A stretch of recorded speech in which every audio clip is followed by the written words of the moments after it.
मीराबाई का स्वभाव ऐसा था, उनसे कोई कहे कि आप कुछ गाओ तो नहीं गाती थी, उनसे कोई कहे कि नाचो तो नहीं नाचती थी। वो ऐसा नाचना गाना किसी के कहने से नहीं करती थी। जब वे ठाकुर जी के सामने जाती थी, उस समय वहां का वातावरण और ठाकुर जी से जो उनका संपर्क होता था, मीराबाई के विषय में आता है, जब वो कहीं मंदिर में दर्शन करने जाती तो घंटों एक ही स्थिति में खड़ी रहती ठाकुर जी के आगे।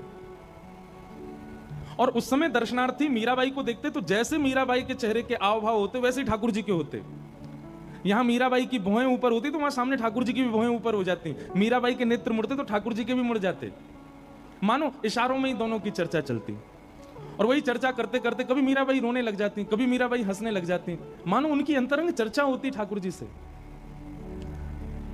एक बार श्रीनाथ जी के मंदिर में श्रीनाथ जी का दर्शन करते ही मीराबाई से रुका नहीं गया। दर्शनार्थी दर्शन कर रहे थे, सब लोग उत्साह में भर करके श्रीनाथ जी को नेत्रों में निहार रहे थे, लेकिन मीराबाई तो अपनी मस्ती में चढ़ी वहीं नृत्य करने लगी, घूम घूम करके खूब नाची। अब तो नाचते नाचते स्थिति हो गई कि इतना उत्साह हृदय में भर गया कि बस अब आसपास से लोग भी दूर हो गए और मीराबाई नाच रही हैं। मीराबाई नाच रही थी, ठाकुर जी के आगे नृत्य कर रही थी। अब आसपास खड़े हुए लोग मीराबाई को देख करके मन में विचार कर रहे हैं, आ गई नाचने वाली, आ गई गाने वाली।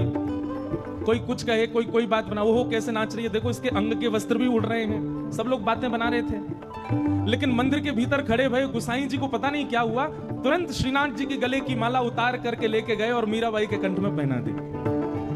महाराज लोग बाग हल्ला करने लगे, गुसाई जी ठाकुर जी की निज अंग की माला किसी को नहीं दी जाती, बहुत विशिष्ट कोई संत आवे, विशिष्ट कोई भक्त आए उसको दी जाती है, नाचने वाली को आपने गले की माला उतार के दे दी ठाकुर जी की। गुसाई जी कहते हैं तुमको नाचने वाली दिख रही है, पर मुझे तो कुछ और दिख रहा है। बोले क्या दिख रहा है? बोले जब से मीराबाई आंगन में ठाकुर जी के आगे नाच रही है, तब से श्रीनाथ जी के देखो दुतुइयां दिख रही हैं, दांत दिखाई दे रहे हैं, ठाकुर जी मंद मंद मुस्कुरा रहे हैं। अरे 2-3 बार तो मैंने ये भी देखा कि नीची नजर ऊपर करके देख भी लेते हैं बीच बीच में। तुम लोगों के रीझने से क्या होता है, उसकी भक्ति से ठाकुर जी रीझ रहे हैं।